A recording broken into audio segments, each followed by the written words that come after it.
Hey, you guys, welcome to Grown Black and Poly's Dismantling the Willie Lynch Project. I am your host, Shanita. I am the founder of Grown Black and Poly. I, I call myself the non-monogamous consensual um, guru.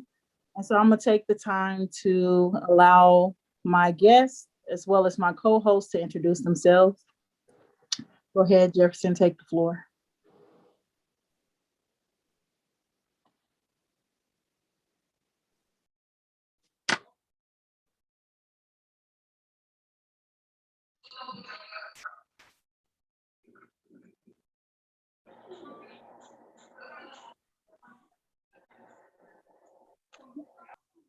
Jefferson, Yeah, what was going on? go ahead and introduce yourself. I'm sorry. My name is Jefferson. I'm from Chicago, 38 years old, um, biracial, black and Italian. That's about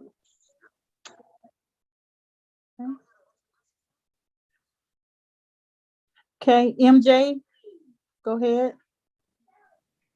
Hello, all. I'm MJ. I'm the CEO of MJ2 Coaching LLC, the co-host of Sip and Tip on YouTube. Barbie.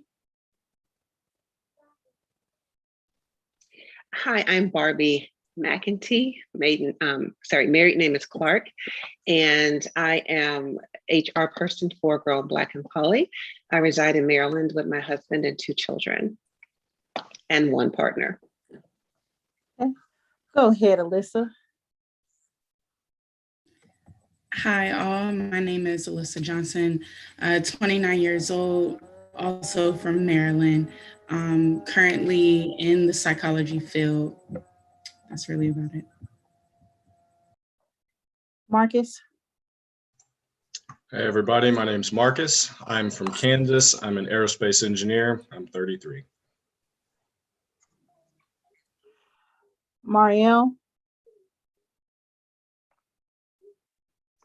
Hi, I'm Ariel, 34. I live in the Atlanta area. And certainly not least, Malcolm. Hello, I'm Malcolm. I'm 26, current college student. Okay. So I guess we'll get started. So I put this project together because I wanted to discuss the issues with people of color, Black people, and discuss the issues that plague our community. And not only discuss those issues, but try to find solutions as well as put into action those said solutions. So our first topic is, I think, the holy grail of issues in the Black community would be the disagreements between the Black man and Black woman. So in my Facebook group, I asked the Black men, did they feel appreciated by Black women? 75% said that they felt appreciated by Black women. So I posed a question to Black women. Do you feel protected by Black men? It was a overwhelmingly number that stated no. So I'm really trying to understand this disconnect. Would someone like to take the floor? What is the main issue between Black men and Black women?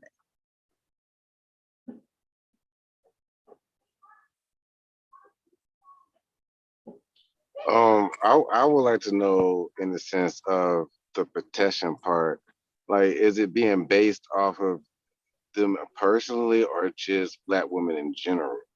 Like are we saying, like, okay, no, we see, I know somebody who knows somebody that got beat up or who getting abused by the husband, so I don't feel protected because I'm seeing this from somebody who I know? Or is this like I'm personally being abused and stuff like that? I've reached out, Black men have just walked past me or whatsoever. Is it being is it being seen like that? Because I know me personally, like if I see somebody who is like my sister or who is a black woman and stuff like that, and I see like legit, like, yeah, bro, you being out of line or something like that, like, yeah, I'll step to her defense, or whatsoever. But so, I mean, I feel that I play a part, but I mean, I just want to know as far as women, like, are they saying that it's just in general, or are they, or is it being seen like individual wise? I think it's a combination of both. I think it's something they may be experiencing or have experienced. And I also think it's they may know of other people who have experienced that as well. So I think it's a combination of both. I think part of it has to come from the family dynamic in general. A lot of Black families are dismantled from young, so we don't have our father figures around to show us what protection really looks like. And then on the flip side, same with our men. They're not having those father figures around to say what protection looks like. So in terms of protection or even being valued by the opposite sex, it's hard to say what that's supposed to look like when you're only seeing your mom or the woman figure in your life work hard, do all these things, and you're left to your imagination to figure out what your father's doing or that father figure or what they're supposed to do. I think one thing that comes up is when a woman experiences some feeling of empowerment, it seems that that's often shot down by men as this woman is trying to be an independent woman and she doesn't value the Black man and is trying to undercut us. A lot of times what I've witnessed is one person coming up, the other person looks at it and says, but what about me? You coming up means that it's taking from me and it makes me feel emasculated. I'm not talking about me, I'm talking about what I witness a lot. So I think that's part of the dynamic. Because for various reasons we're all aware of, there's a kind of butting heads and it seems like a game of survival and a game of scarcity as opposed to we both got each other, let's go forward and kind of work out our differences. So I have a follow-up question. So why is it that Black men feel appreciated by Black women? Like overwhelmingly 75% said it, and yet the women said no. What is it that the Black woman does for the Black man to where it's like way left over here, way right over there? The numbers should have been close. So I mean, because I think it goes back to what I was originally asking: is it being based off individual or just in general? In general, I mean, I can't really speak for another Black man when it's saying like, if I feel like I'm appreciated, I feel like I'm appreciated with me as far as my women. But I've seen situations where like my homeboys or something like that are not being appreciated or anything like that. So I mean, but I'm not counting it in that sense. I'm counting it in as far as like how do I feel? Where like when I pose the question, like, is it in general? Like, yeah, in general, you can see like Black women. Yeah, I can see why y'all will say that, you don't feel protected or something like that. Just in general, individual wise, it may be if it was being based off of individually or personally. this I mean, was a that's just general question. So That- most women said they felt protected by their the close males in their life. But overall, every Black woman pretty much said the same. Outside of that close knit, they do not. And it kind of like, so I used to be the one that said that I felt protected by Black men in general. But what happened was I seen the video of the girl at McDonald's fighting the white guy while the Black men just stood and watched. And I realized then, like, no, we're not protected, if that makes sense. That point's something that I was going to bring up. I've noticed a lot more vocal women saying they don't feel protected, specifically in context of the BLM movement recently. So if you look at the public outcry that you get with like George Floyd, right? That's a Black man out there that gets killed and everybody comes to the defense. But then you see the Sandra Blands and you see a lot of the women that get it. I've seen a lot of criticism from women saying, where's the outcry for us? Why do we have to try so hard to get us in the light to get some justice when we're out here full throated for you guys every time something happens? So I think that's one of the dynamics. I couldn't say how much that is, if that's the bulk or if that's just one of a million different things out there that's informing that. I don't know. You bring up a good point because so in my line of work, I've realized that in our community, there's a lot of sexual abuse. And oftentimes that comes from the acts of families, friends, extended family that are men usually. That it's not exclusion of men, but it's mostly men. And we're not protected when we come forward. We're not, our words are not honored. It's usually, well, what did you do? What did you say? What were you wearing? We're always victim shamed into a corner by our families, by the people that's supposed to hold us near and dear and help us and protect us. And part of that falls on our men. And with that being said, that pours out into the community. When we're out in the community saying, X, Y, and Z happened to us, whether it's someone assaulted us or someone raped us or somebody did something to us, we then have the community backing our antics with, what did you do? Why did you say that? Why did you wear that? Instead of helping us along, figuring out how to make this something that we can overcome, it's then put on us to overcome on our own. So we're left in a box by ourselves.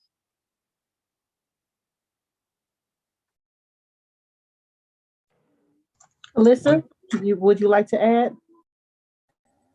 I guess I could say in regards to one reason that these issues may stem, it does have to do with family dynamics and how we're raised. I think that when we have, let's say, just a mom or a woman figure as the main parenting, person, a lot of us are raised like the women and the men are raised differently. The women are raised to, okay, we have to be strong, we have to do this, we have to be independent, we have to make sure we have everything for ourselves.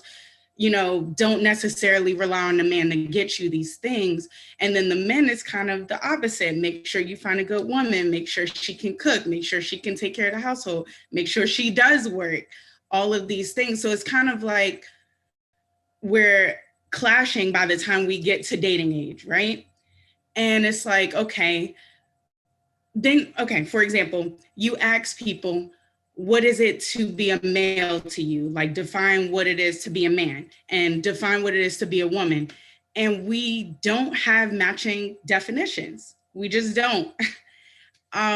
So I think that's an issue. I also think that I would say that Western ideology in general still caters to men being the dominant gender, period. That's why, there's the victim blaming pretty much everywhere. And women have issues. They're like, okay, just like you said, what did we do? What did you say? What were you wearing? And I'm still trying to figure out why we have to go through these things. If someone hurt us, it really shouldn't matter, what we were wearing or what we said. Why is it that we always have to be dominated? So go ahead, Jefferson. It sounds like you have something to say. Yeah, I wanted to say that's in the court of law where, we know the white man they ask you what you was wearing, what you say, and if you engaged first and all of that type of stuff.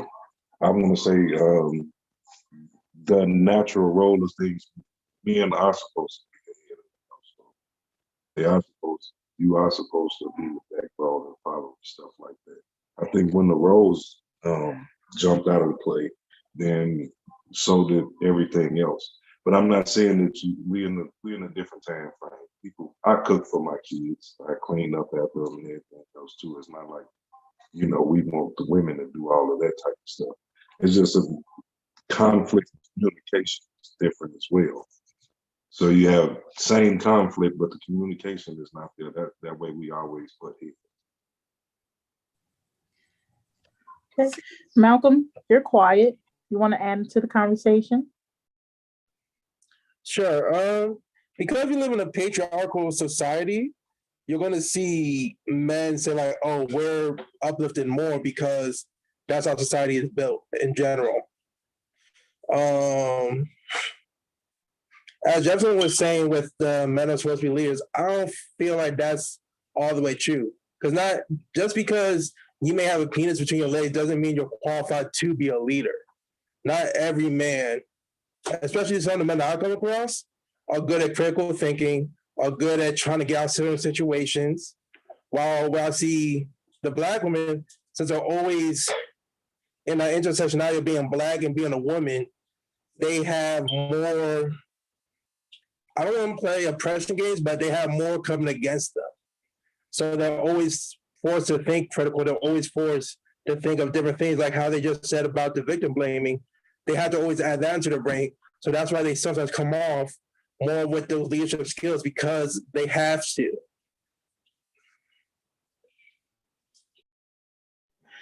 Okay, so besides the family dynamic, what part does society in general? I want to touch base on, what Jefferson said and what Malcolm said, that men are supposed to be leaders. Who says? Is it because our patriarchal world says so? Yes. Yes. So We are taught then gender roles okay, from young. right. So therefore, how can that set be true if not every man has leadership skills, but there are women who do have leadership skills? So if you have some on each side, so why isn't there a narrative that we lead together? Why must women be behind a man? If it takes both of us to create life, that's a partnership. Why we can't lead together? You see a lot. Oh, go ahead. Sorry, I'm just going to say this real quick. We have to figure out a way to change that narrative because, as someone mentioned before, gender roles, I'm not saying they're not a thing now and that it doesn't help some people, but both men and women have stepped outside of their gender roles for different reasons, to be more successful or to go after what they want.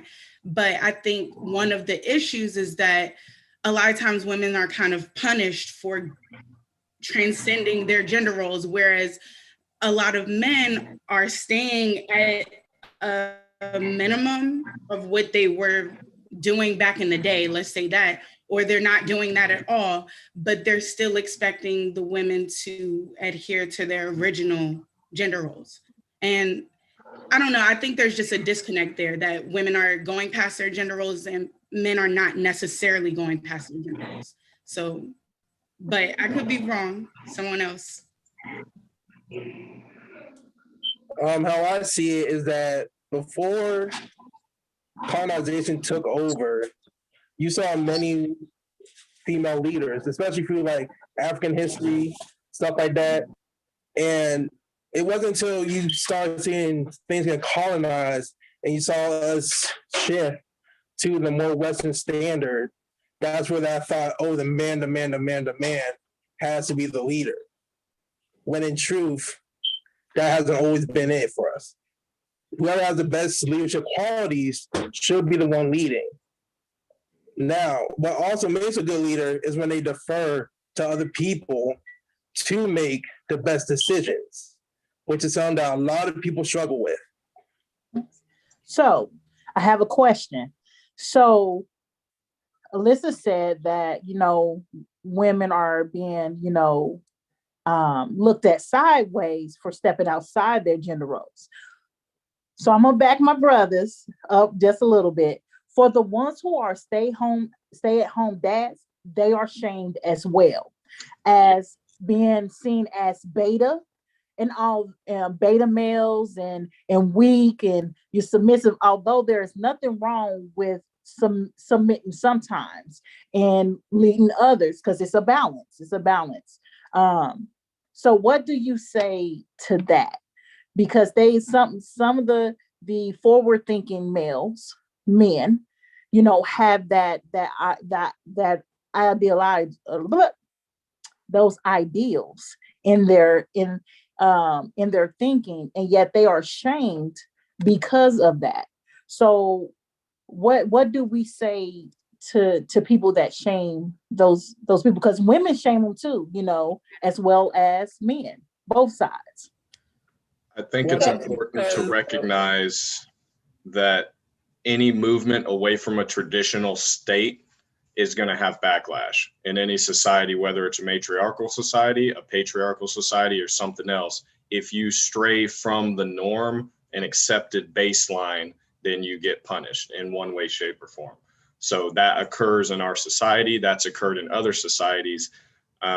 It's just a fact of life. So the question is how to just accept that and then get past it and say, we understand this is how it is now. What needs to happen to change it? Just like in the past during the civil rights movement, it was, we understand that this country is heavily racist. What can we do now to make a change to make it less so? And one other point is that it's also important to recognize that Africa wasn't a matriarchal wonderland back in the day. There were matriarchal civilizations there. There were patriarchal civilizations there. There were many different types of structures there.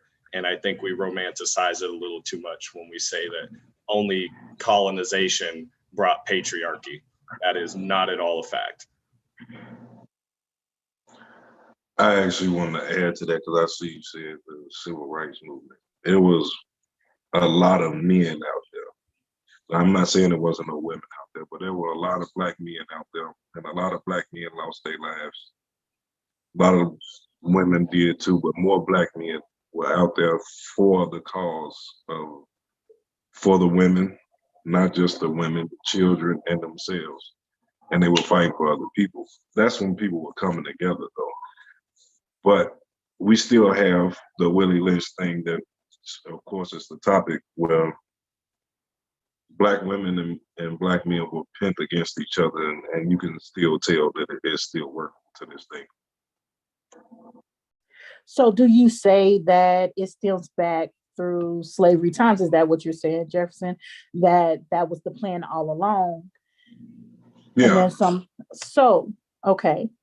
So if that's the case, what do you all suggest should take place to first heal and then move forward so we can start becoming a unit again, with traditional Black families as well as new Black families models? Ms. Barbie, you go. I would suggest we get all of it out there, put it before. I know we have a tendency to kind of like keep stuff to ourselves because we don't want to be overbearing. But if you want to just get everything out there and put it on the table, then we can find a way to fix it. We basically go on in blind unless we actually talk about it. So it's a disconnect there when if I come in the house mad and you don't know why I'm mad, but I'm lashing out at you, there's no way you can fix that. We all have to see what the problem is and kind of nurture that. And I think that's the only way we can come to some sort of agreement. I think part of the issue is that we have that within every culture, there's a population that is not looking for the answer. They're content with what is happening because they don't want change for one reason or another. And with that being said, I think education needs to be on the forefront, because if you're not educated on where you came from, what you're experiencing, what you're feeling, what you're going through, you're never going to be able to move forward from where you're at. Even if you want to, you're not going to be able to. I think it's important to recognize with the education part that it can backfire sometimes. I consider myself pretty educated in our history and background, but I also observe that a lot of times that can be taken as looking down your nose at somebody. That can be taken as any time someone in our generations looks back at our parents, what was one of the things we always heard from somebody in their generation? You're just young and dumb. You don't know nothing. Just shut up and get back here and let us do what we need to do because we know better than you. That doesn't win anybody over. So if we come in and make a habit, which is what we do now, of saying, you just need to know your history. You don't know your history, so you can't even talk in this table. You can't even have a place in this forum. It turns people off and they just say some cuss words, walk off and say that you're not even trying to do anything. So I think education is important, but we can't use that as the spearhead. It needs to be a part of the program, but it can't be the prerequisite. We got to acknowledge that people will and do turn off if you hold education or ignorance of history over their head.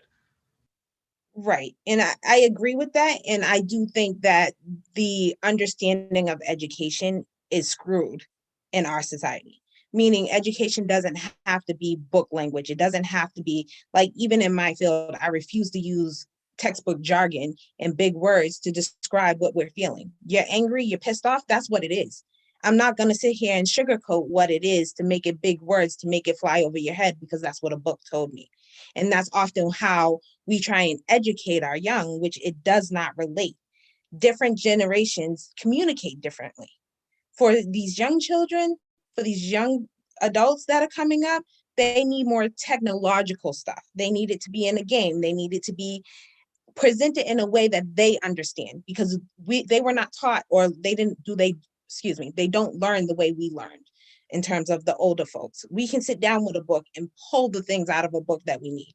They are not that way. They are too creative for that. So we have to meet them where they're at. And that's part of the education. And I'm not talking about the education where everyone's cookie cutter. Meet them where they're at. Give them the tools they need and the way they need to succeed. I think an important piece of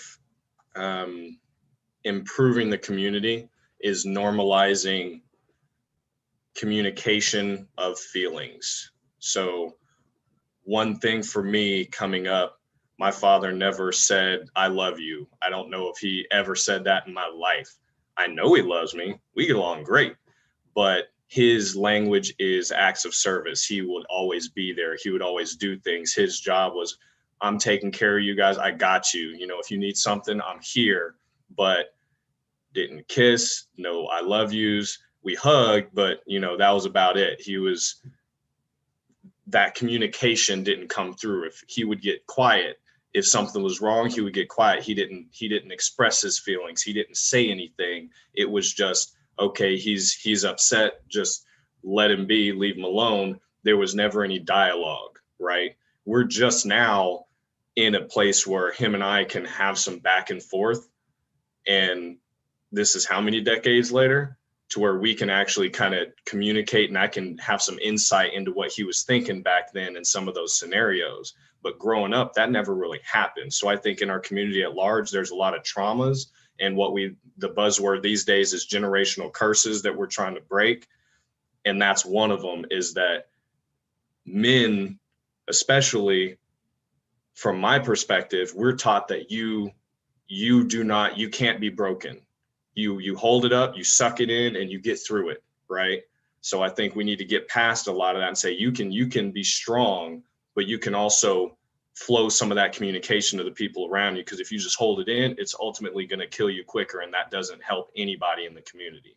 So I think that communication is important. Like Jefferson, I think you were saying that if you come in the house and you're upset, and you and your spouse are going back and forth, and you're not really communicating right, you're not able to get that across how you're feeling, that doesn't help the scenario, and it just kind of tears people apart because there's no two-way communication. It's just shouting at each other.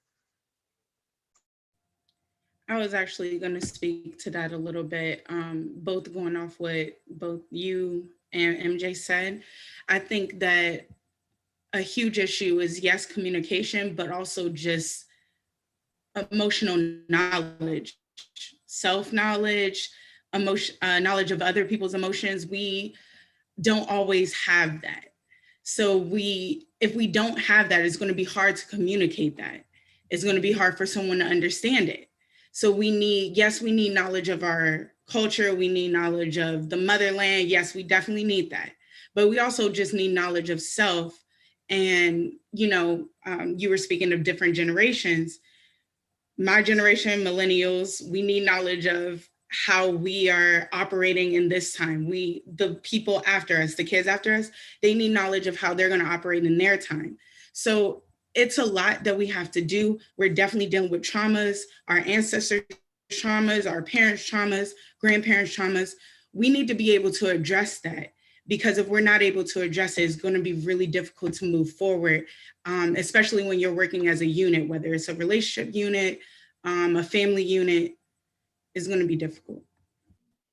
So I want to add, I know I'm the moderator and I'm usually the one asking the questions, but since it's not that many of us today, I thought that I would just put in a little bit of my 2 cents.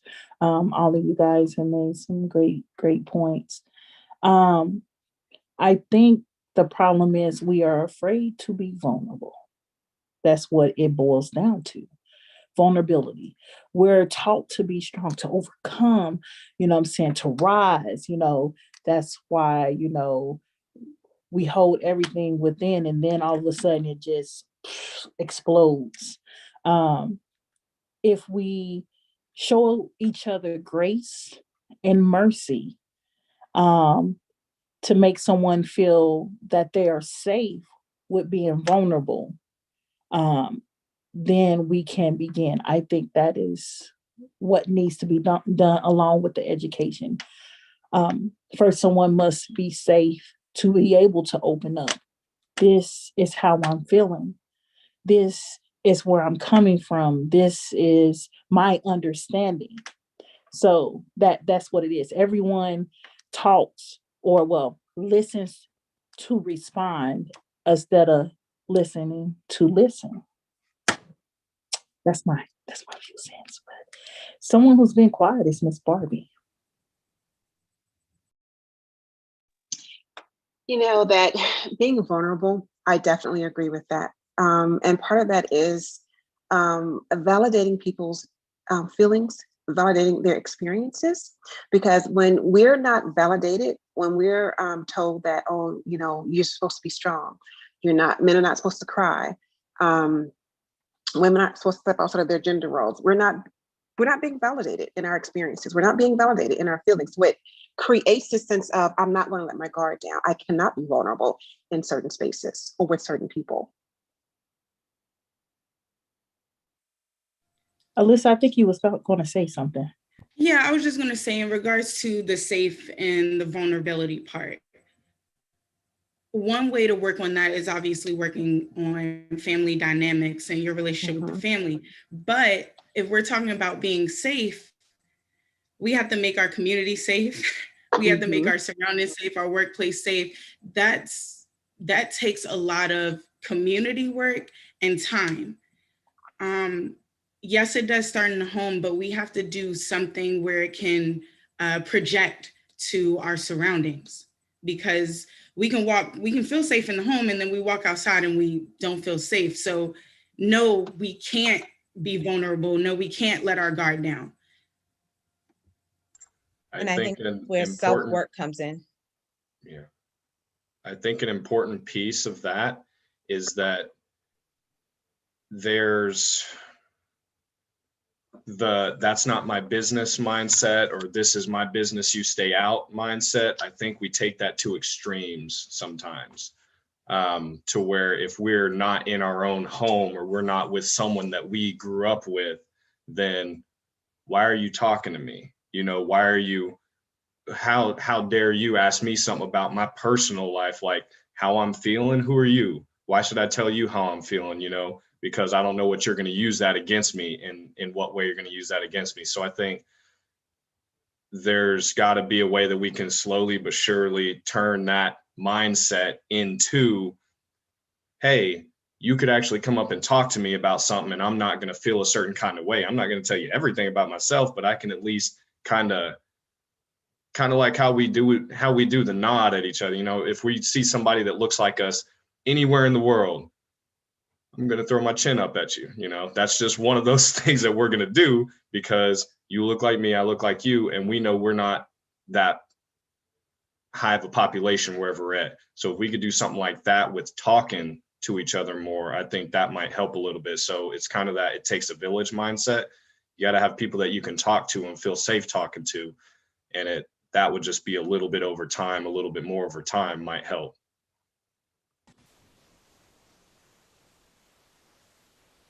Can't hear you, Malcolm. No. Okay, so the question is, okay, if it starts with feeling safe to therefore be vulnerable, to therefore be vulnerable enough to be able to understand and feel validated, to therefore move into a direction of a sense of unity, community, village. How do we start? How do we tell people to start making, places? And when I say places, other people. If you create a safety net for someone else, then they create a safety net. And then, going forward, how do we begin that?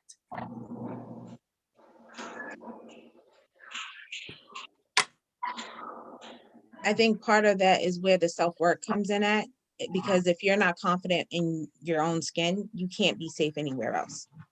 And that pours into your immediate family, which then pours into the community. And I think that's an underlying issue that we don't discuss readily in the Black community, is that we have a lot of false confidence. We show up places and we dominate and we do what we need to do because that's what we're taught, not because that's how we feel. When we go home, we're not that person.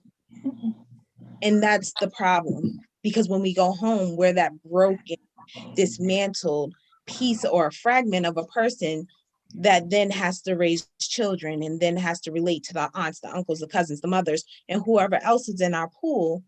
And meanwhile, they're doing the same thing. And so when you're talking to your children or someone close to you, you're projecting what you're feeling. And you're then tearing down the next instead of building them up. But when you're outside the doors, you're building the people that are not close to you, which are not the family, which is not the community. Okay. So how does someone begin their self-work, their self-help? It first starts with getting rid of the fear. Everything that we do in the Black community, whether you wanna acknowledge it or not, you handle it with fear, whether it comes with growth, whether it comes with family, building relationships. We act out of fear. So, and we always minimize ourselves. Once we get rid of the fear and then say, yo, something got to give, something have to change, and stop looking at each other with the perception of, I got to protect myself from myself, meaning other people that look like me, because we want to look at every other race as saviors. So once we stop doing that and we say, hey, even if we live in the hood and they be like, dude, I don't have no bread, but you got peanut butter and jelly. You get what I'm saying? And come together and you make it work with every analogy. Everybody get taxes, but there's crazy how nobody want to put their taxes together to build something to get out of not ownership, So the only way that this is going to be prosperous is if we come together, is if we say, all right, enough is enough. And we stop believing the narrative of, you vote, it's going to change. You can vote in anybody. As long as the law is still the same, you're still going to get the same outcome. So you take them marching, you take that rioting, the same people need to go down there to the state buildings to go and change a law. I don't care if you got to show up a day, a week, a month. Go down there and change a law. And then it doesn't matter who you vote in. They got to acknowledge the laws that's given, So this is what we have to do. We have to move into a more, constructive way of thinking rather than saying, hey, if I keep my head down, then I'll be all right. You will never be all right keeping your head down. I think something that we can do, some small steps that go towards all of those ends, at least things that I do.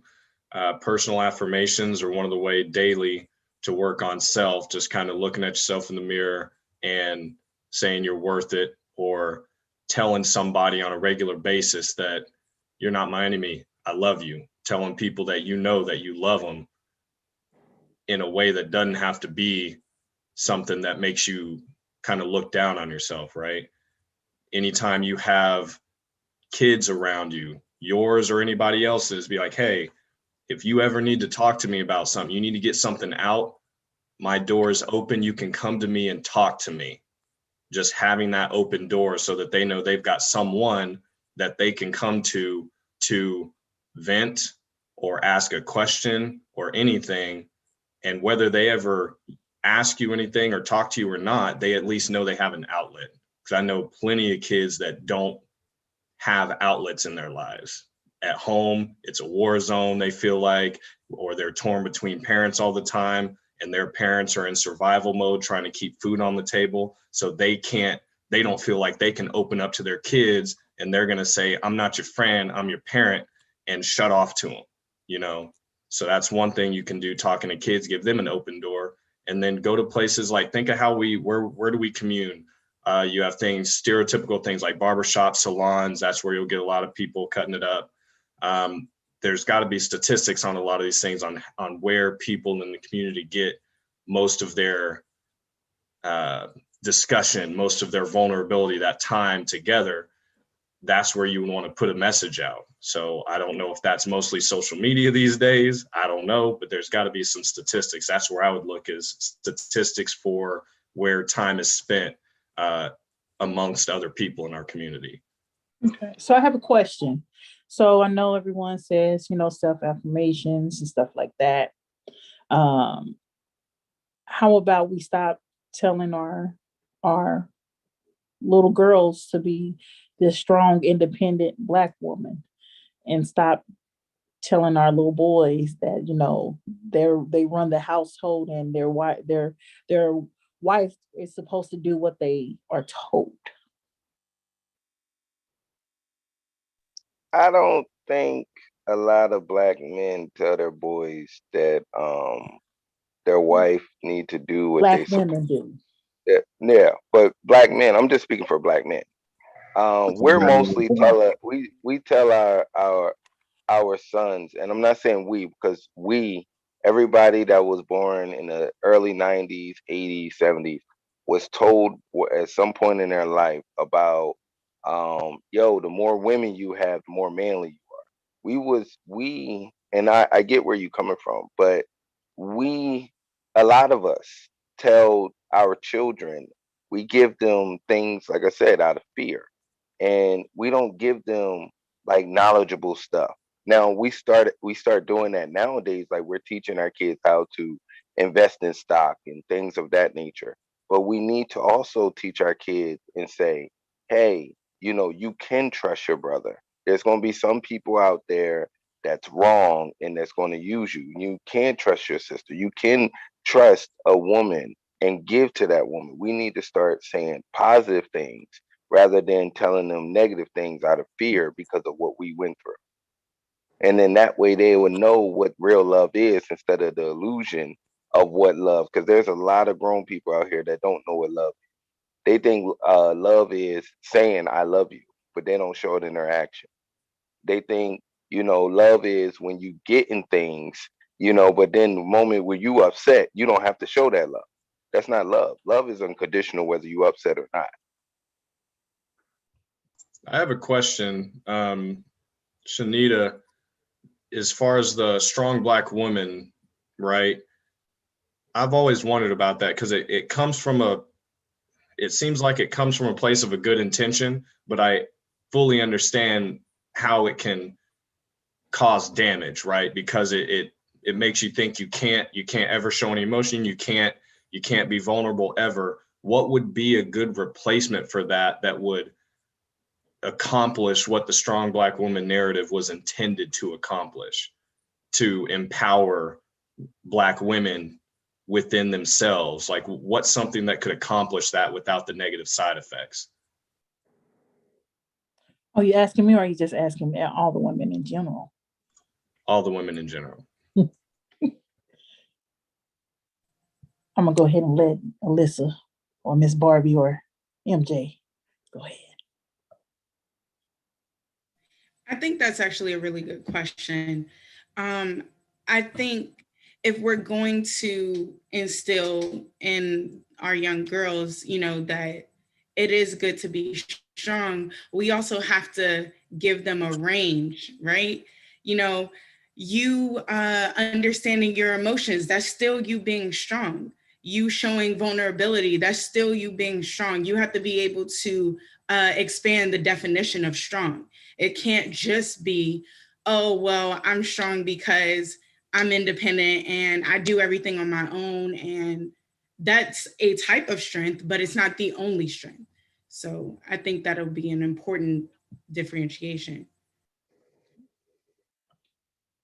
Miss Barbie? So definitely piggybacking on Alyssa, giving that like a scale of strength. I've often said that vulnerability is definitely more of a strength than it is a weakness. Actually, it's not a weakness. I think the more vulnerable we are, the stronger we are. And letting them know it's okay to have the feelings you're having. It's okay to not have good days. It's okay to not accomplish everything you set out to accomplish in a given time period. And letting them know that it's okay. And part of that, letting them know it's okay, is that validation that I spoke of earlier. Validating where they are in life, their feelings, their experiences along the way.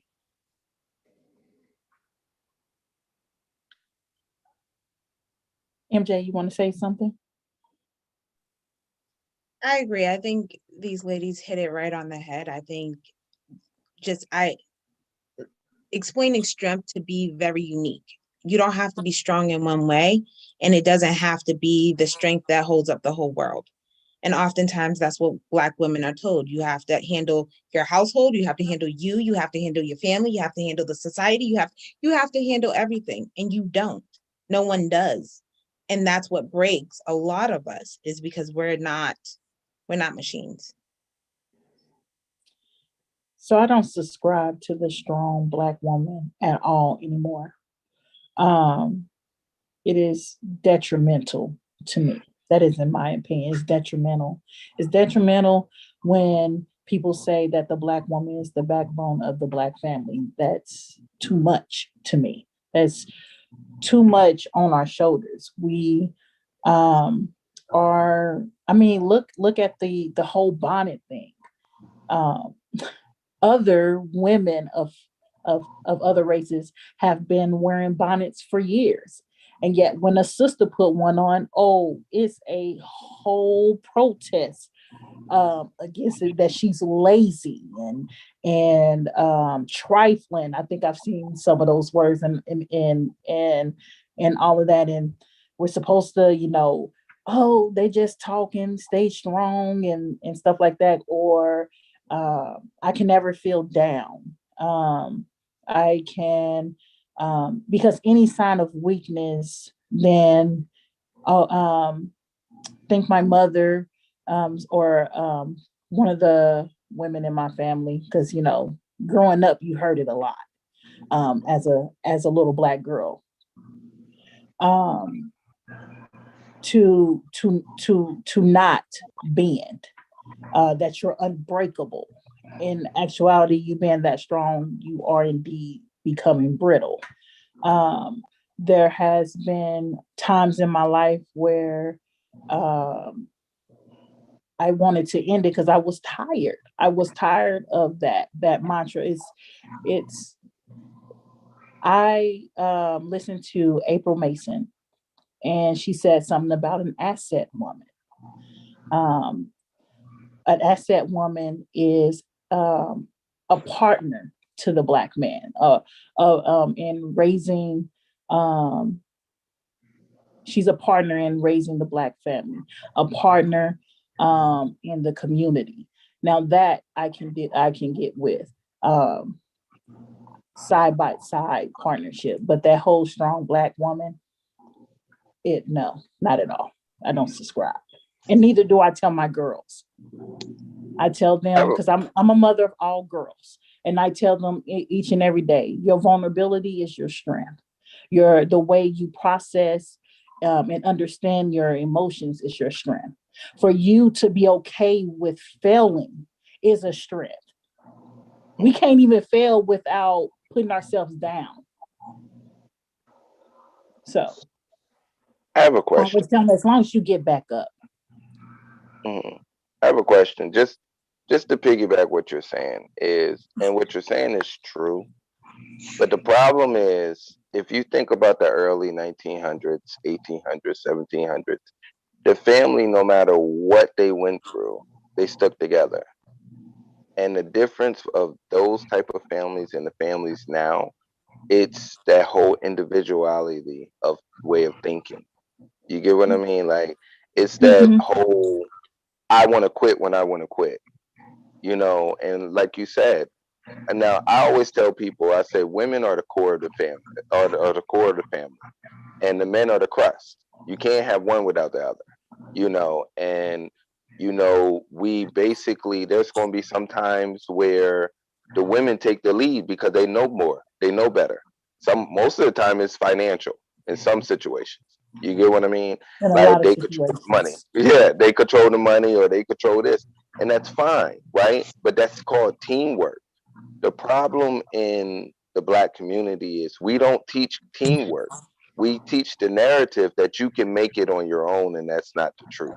And it's facts. You can just look around. Everybody that be like, I want to make it on my own, make it on my own.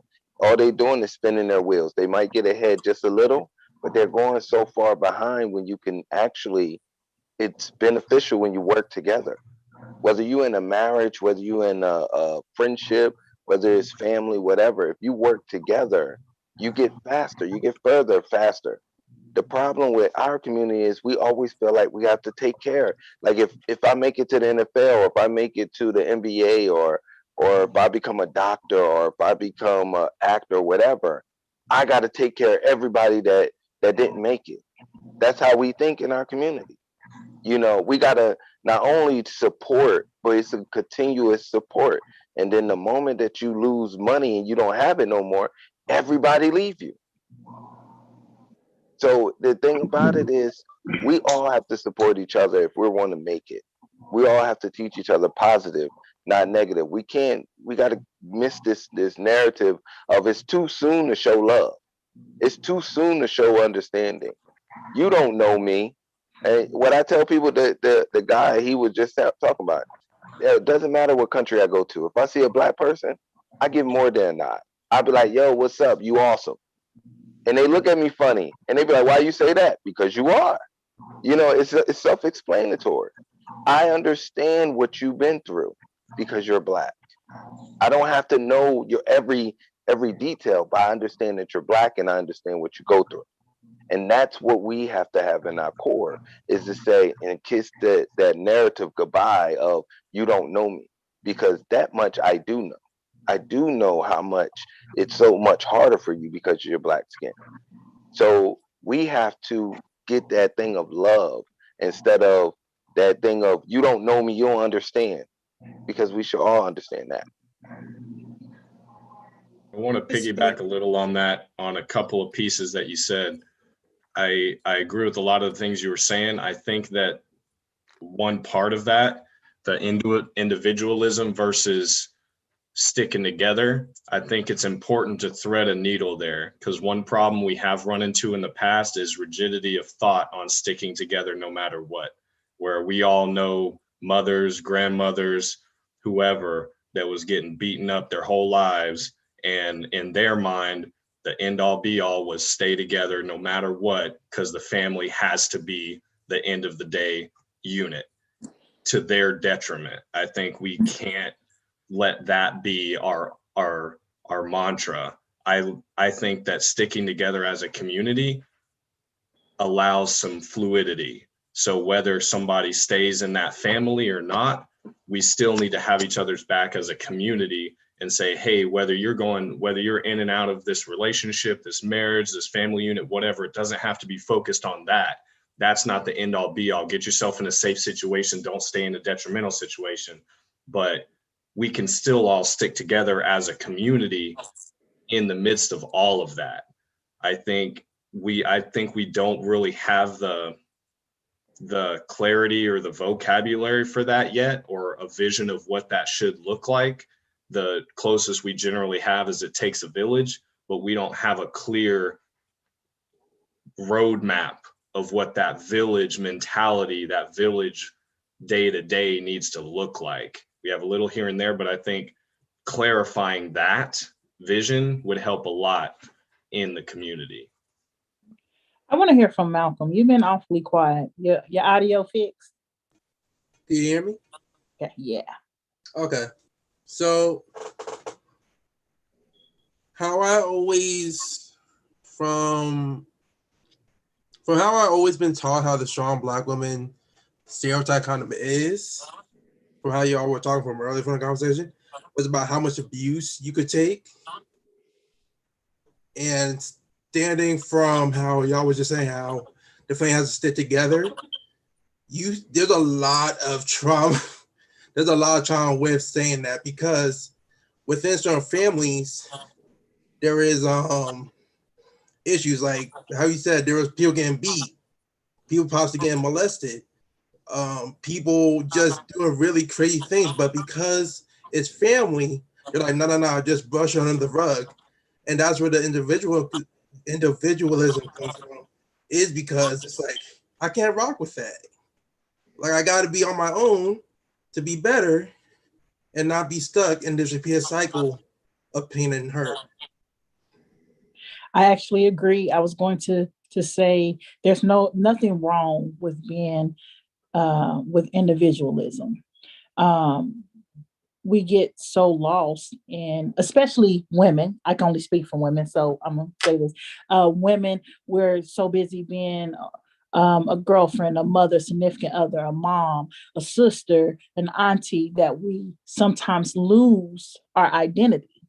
So I am definitely a supporter of individualism, because you can have individualism and have a family core value as well, community value.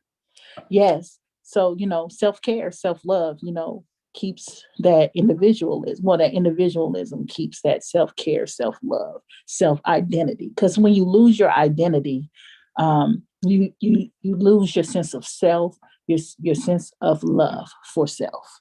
So, yeah, I like individualism a little bit, a lot of it. I'm sorry, I'm supposed to be moderating. No, you good. Ladies, now y'all speak at once. Can I say one thing? Just one thing. A lot of us don't understand that everything we are as individuals are we're a beacon. So we can't expect love from other people. We are the beacon. Which love start from us, and it branches out. We teach people how to love us, how to understand us, how to communicate with us. And when we get into the mode of, well, I love him, why does he treat me this way? We looking at people to love us like we love them, and that's not the case. But the only thing you can do is teach people how to love you, teach people how to communicate with you, and how you teach them is how you respond to when they do something messed up. You don't have to yell. Nobody have to argue. When people know right from wrong, that's simple case. So when people do certain things, you say, hey, I don't want to deal with this, because the longer I deal with this is the more I'm going to break myself. I'm going to break my wealth, my worth. I want to break my happiness. I want to break all this that makes me me. So you are the beacon of love and understanding, and you branching out. So what you need to do is teach people how to love you, how to communicate, how to understand you. And if they don't get it, they just don't get it. You just keep moving. You don't have to be in and out of relationships. When you see those red flags, listen to them. Because at the end of the day, I love everybody. But it doesn't mean that I have to be around people that don't love themselves or they reckless. If they're reckless and they choosing to go in and out of relationships and cheating and lying and stuff like that, I don't have to be around those people. You know what I mean? Me choosing to be around them, it's me choosing to hurt myself. Because once someone do something to you, it's their fault. But the moment you choose to stay, it's yours. Every minute after that is your fault because you already know they already shown you who they were. When they call you and belittle you out your name, you chose to stay, it's your fault because they showed you who they were and you need to move accordingly. So I have a question. I have a Yes. question on that. So are you saying one and done? Like once they show you that one time and you allow yourself to stay? No. What I'm saying is when okay, let me put it this way. If let's say me and you was together and you cheated on me, right? Mhm, I have two options. I could stay or leave. mhm. But if I choose to stay, I'm paying attention to how you respond. If you act like it was no big deal and you act like that didn't hurt me, that means I should understand that you don't care about how that affected me. If you're not willing to put in the work to regain my trust, then that means I need to move on because you're showing me that I should just pass it when you hurt me. Your actions hurt me. I didn't do anything to deserve that. So when someone do things to you, pay attention to them. And when they act like it was no big deal, oh, she forgave me or he forgave me, and keep it moving, that's telling you their actions. Because everybody know when they mess up. Everybody know when they mess up. So it's more on Dawn. Let me be on my P's and Q's. If and then it's self accountability. If I know when I drink, I can curse you out and I turn into this person I don't like, I'm going to stop drinking. But if I know I drink and I cuss you out and I still choose to drink, pay attention to that partner because they still making them same choices. If I know that if I'm around certain people that I'm likely to cheat or I'm likely to entertain other people, why am I doing that? Why don't I just stay home? I already hurt you already before. So let me stay home, let me relax, let me when I want to go out, let me take you. Let me rebuild that trust and have patience with you to rebuild that trust. But if people don't take that energy and be effective like that after they done something that's crazy, then that's when you need to leave. So it's not necessarily one and done. It's more of they do something, pay attention to how they react. Pay attention to the changes, long-term changes, consistent changes, you know, because that's nothing. It costs you nothing to change.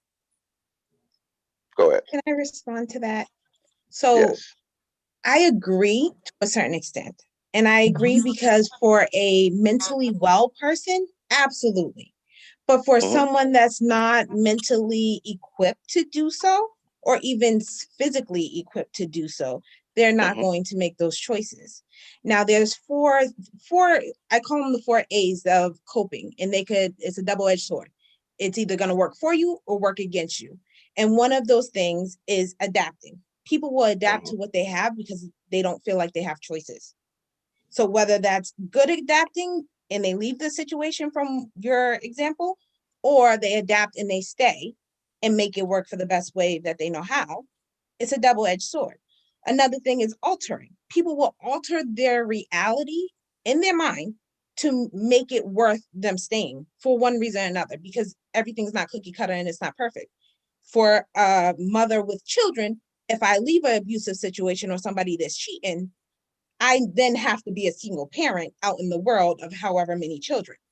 And society does not give us the help that we need as single parents in general, mother or father, to raise children on our own. It's hard enough with two parents, let alone one.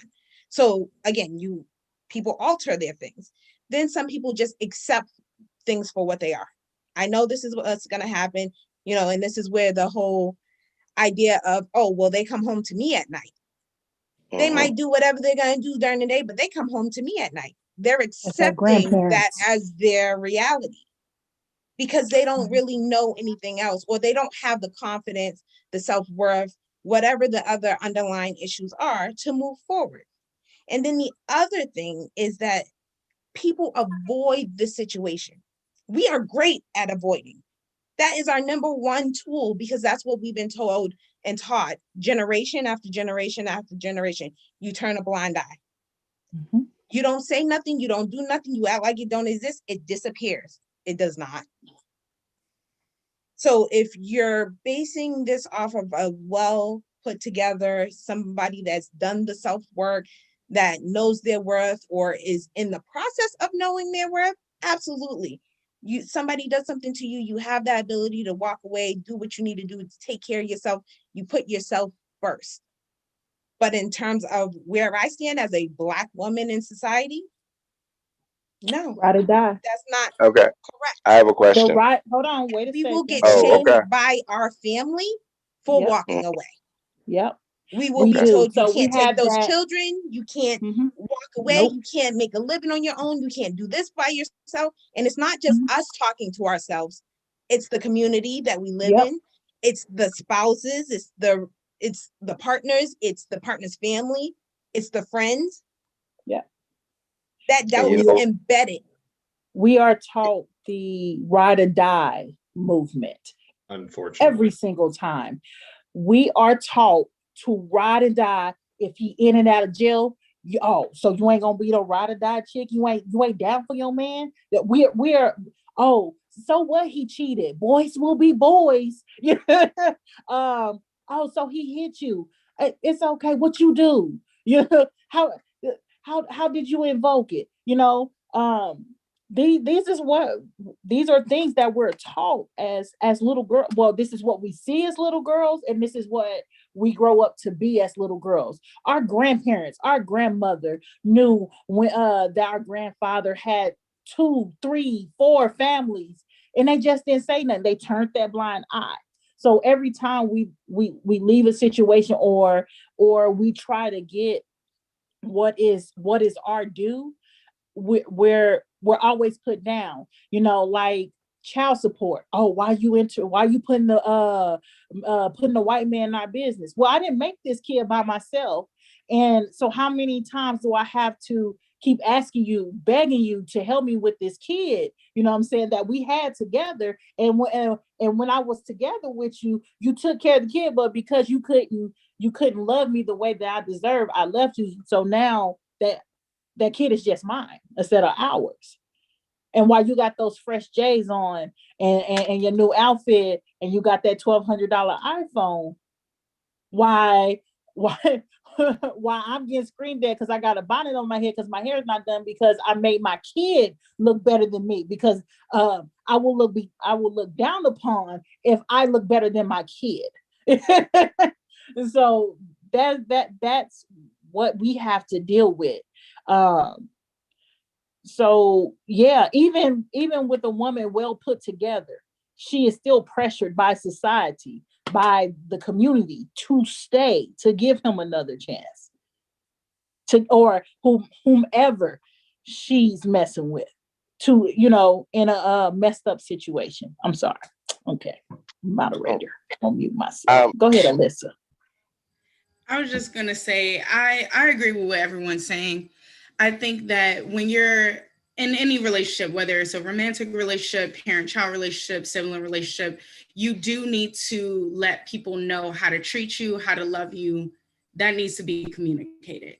But once let's say someone does something to you, you need to let them know, okay, I didn't like that you did this. It made me feel such and such way. I don't want this to happen again. How are we going to change that? Once all of that is communicated and this person decides not to do that, then yes, you are liable to go on about your business, protect yourself, make sure that you're good, because I can't speak for anyone else, but that's not something I'm going to be able to deal with. If I communicated, I was vulnerable, I said everything that was on my mind, and you want to still do the thing that I said was hurting me, I got to go. I'm gone. Bye. Sorry. But I do also understand that when you have kids involved, when you have dependents involved, when you're married, those things, you can't just up and leave in every situation. You do have to be able to figure out what's going to be best for the kids and things like that. So I think that takes I guess more communication, more time to figure out what would be best. So, Alicia, I applaud you. The one thing that our black women don't understand it. Y'all saying the same exact thing that we're saying. It's just on two different sides. When you say, well, people are going to look at me like this is why I got to put them on child support, but then you break down child support. Even though if the man's on child support or the woman's on child support, does that really force them to pay besides taxes? That don't force them to pay nothing. My thing about it is we need to get to a point where even though our relationship doesn't work out, we can still break bread together to show our kids, even though we don't work out, we can still be a family. Do you get what I mean? We don't have to have sex to be a family. And we got in our minds that, oh, we got to be sexual to be family. Like I can't introduce my ex-wife to my new girlfriend, or I can't introduce my ex-husband to my new boyfriend. We got it in our minds that the moment we don't work out, we're enemies. And that's why you're afraid of, oh, I'm gonna be a single parent. You shouldn't have to. On male and female side, it shouldn't have to be like that. We have to understand that relationship doesn't work out, it doesn't work out. Fine. And deal with it. If you're in an abusive situation, you should never have to stay. I gotta stay. Because I was in an abusive relationship with a woman. And I felt like this. I first said, whoever I have kids by, that's who I'm gonna be with. And this woman was abusive mentally, physically, and emotionally. And I stuck with it for 6 years because I did not want to be a deadbeat dad. I didn't want to be like my father. I didn't want to sit up there and not have my kids. It almost killed me. And I got to the point of going crazy because I said, if I beat her, I'm wrong. If I get beat, I'm wrong. What can I choose? If I leave, I'm leaving my children. So we have to get out of that way of thinking. And I had to leave. Because that was the hardest decision I had to make in my life. And then being when you fighting for your kids, I shouldn't have to fight to see my kids. You want that money, easy, cool, but we want to see our kids and spend time with our kids too. So we need to switch the narratives and change it up. Yeah, you didn't make them kids by yourself, but you shouldn't control every aspect of those children's lives by yourself because you didn't make it by yourself. It's a teamwork. Don't just say, oh, it's teamwork when you want money involved. Say it's teamwork when they got something going on at school. It's teamwork when, he need discipline in the house. Say, little Timmy acting up. You get what I mean? That's teamwork. It should be teamwork on the whole board. This is how we teach our children how to communicate with each other. When we are arguing and bickering and feeling like we got to deal with stuff, we're teaching them how to communicate with each other.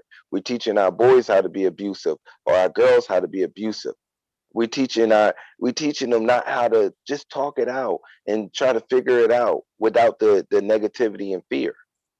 So we have to get to a point where we still stop being like, oh, I need to do this to you, and say, hey, how can we make this better? We didn't work out. How can we fix this? How can we fix, even though we're not together, how can we still parent on a healthy level? Okay, so we're gonna have to table this to a part two because we're a little bit over our time, 15 minutes. So remember where we left off? Co-parenting between, parents. So thank you for joining us.